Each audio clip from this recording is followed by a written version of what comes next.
Friends, welcome back to Aadi vlogs. இன்றைக்கி சனிக்கிழமை நம்ம வீட்டில் என்ன டிஃபன் லஞ்சுன்னு பார்க்கலாமா? மார்னிங் டிஃபன் வந்து தோசை தான்.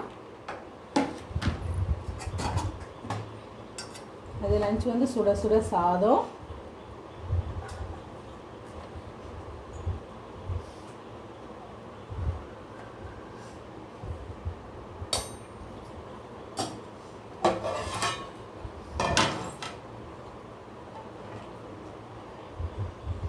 கத்திரிக்காய், அவரைக்காய், உருளைக்கிழங்கு போட்டு குருமா குழம்பு. டிஃபனுக்கு அதே குருமா தான். அப்புறம் அப்பளம்,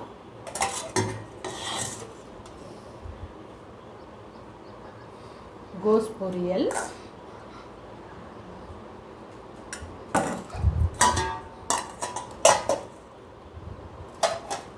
அப்புறம் ரசம் கொஞ்சமாக இருக்குது. இதுதான் ஃப்ரெண்ட்ஸ் நம்ம வீட்டு லஞ்சு. உங்களுக்கு நம்ம சேனல் பிடிச்சிருந்தா லைக் பண்ணுங்கள், ஷேர் பண்ணுங்கள், மறக்காமல் ஆடி விளாக்ஸ் சப்ஸ்கிரைப் பண்ணுங்கள். உங்கள் வீட்டில் என்ன லஞ்சுன்னு கமெண்ட்டில் சொல்லுங்கள்.